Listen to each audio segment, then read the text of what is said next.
ಗುರು ಸಲ ನಮಸ್ಕಾರ. ನೀವು ನೋಡ್ತಾ ಇದ್ದೀರಾ ವೇಡೆಡ್. ಸೊ ಅದಕ್ಕಿಂತ ಮುಂಚೆ ಯಾರೆಲ್ಲ ನಮ್ಮ ಚಾನಲ್ ಸಬ್ಸ್ಕ್ರೈಬ್ ಮಾಡ್ಕೊಂಡಿಲ್ಲ ದಯವಿಟ್ಟು ಚಾನಲ್ನ ಸಬ್ಸ್ಕ್ರೈಬ್ ಮಾಡ್ಕೊಳ್ಳಿ.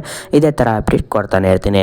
ಸೊ ಇವತ್ತಿನ ವಿಷಯ ಬಂದು ಭರ್ಜರಿ ಬ್ಯಾಚುಲರ್ಸ್ನಲ್ಲಿ ಬರ್ತಾ ಇರೋ ಈ ವೀಕು ಏನಾಗುತ್ತೆ, ಸೊ ರಕ್ಷಕ್ ಅವರು ಏನು ಮಾಡ್ತಾರೆ ಈ ವೀಕು ಅಂತ ಹೇಳೋದ್ರಲ್ಲಿ ತಿಳಿಸ್ಕೊಡ್ತೀನಿ. ಸೊ ಜಿ ಕನ್ನಡದವರು ಒಂದು ಪ್ರೊಮೋ ಬಿಟ್ಟಿದ್ದಾರೆ ಭರ್ಜರಿ ಬ್ಯಾಚುಲರ್ಸ್ ಬಗ್ಗೆ. ಸೊ ಆ ಪ್ರೊಮೋನ ಹಾಕ್ತೀನಿ, ಅದ್ರ ಜೊತೆ ಮಾತಾಡ್ತೀನಿ, ನೀವು ಕೇಳಿಸ್ಕೊಳ್ಳಿ. ಸೊ ಪ್ರೊಮೋ ಹೇಗಿದೆ ಅಂತ ಕಮೆಂಟ್ ಮಾಡಿ ಗೈಸ್. ಸೊ ರಕ್ಷಕ್ ಅವ್ರಿಗೆ ಎಂಥ ಸರ್ಪ್ರೈಸ್ ಕೊಡ್ತಾ ಇದ್ದಾರೆ ಅಂದರೆ, ರಕ್ಷಕ್ ಅವರ ಪಾರ್ಟ್ನರ್ ಆಗಿರೋ ರಮೋಲಾ ಅವರು ಟರ್ಕಿಗೆ ಹೋಗಿದ್ದಾರೆ. ಸೊ ಅಲ್ಲಿ ರಕ್ಷಕ್ ಅವರ ಹೆಸರನ್ನು ಬರ್ತಿದ್ದಾರೆ. ಇದಂತೂ ದೊಡ್ಡ ಸರ್ಪ್ರೈಸ್ ಅಂತಲೇ ಅನ್ಬೋದು. ರಕ್ಷಕಿಗಾಗಿ ಟವಲ್ದನ್ನು ತಂದಿದ್ದಾರೆ ಟರ್ಕಿಯಿಂದ. ಆಮೇಲೆ ಇವರು ಅವರ ಅಪ್ಪನ ರಕ್ಷಕ್ ಅವರ ಅಪ್ಪನ ಸಮಾಧಿಗೆ ಹೋಗಿ ಪೂಜೆ ಮಾಡಿ ಅಲ್ಲಿ ಕ್ಲೀನ್ ಮಾಡಿದ್ದಾರೆ. ರಕ್ಷಕ್ ಅವರಿಗೆ ಅವರ ತಂದೆಯ ಸಮಾಧಿಯೇ ಅವರಿಗೆ ತುಂಬ ಇಷ್ಟವಾದ ಪ್ಲೇಸ್ ಅಂತೆ, ಆದ್ರಿಂದ ಅವರು ಅಲ್ಲಿಗೆ ಪೂಜೆ ಮಾಡಿದ್ದಾರೆ.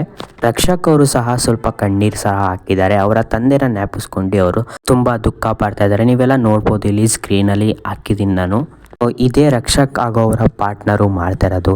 ನಿಮಗೆಲ್ಲ ನಾನು ಫಸ್ಟಲ್ಲೇ ಹೇಳಿದ್ದೆ ರಕ್ಷಕ್ ಅವರು ಇವರ ಏನು ಮಾಡ್ತಾರೆ ಅಂತ ತಿಳಿಸ್ಕೊಡ್ತೀನಿ ಅಂತ. ಅದಕ್ಕೆ ತಕ್ಕಂತೆ ನಾನು ತಿಳಿಸ್ಕೊಟ್ಟಿದ್ದೀನಿ. ಅದಕ್ಕಾಗಿ ನೀವು ಚಾನಲ್ನ ಸಬ್ಸ್ಕ್ರೈಬ್ ಮಾಡ್ಕೊಳ್ಳಿ, ಇದೇ ಥರ ಅಪ್ಡೇಟ್ ಕೊಡ್ತಾನೆ ಇರ್ತೀನಿ. ಸೊ ಈ ವಿಡಿಯೋ ಇಷ್ಟ ಆಗಿದ್ರೆ ದಯವಿಟ್ಟು ಚಾನಲ್ ಸಬ್ಸ್ಕ್ರೈಬ್ ಮಾಡ್ಕೊಳ್ಳಿ. ನೀವೆಲ್ಲ ವಿಡಿಯೋ ನೋಡ್ತಿರಾರೆ ಯಾರು ಸಬ್ಸ್ಕ್ರೈಬ್ ಮಾಡ್ಕೊಳ್ಳಿ.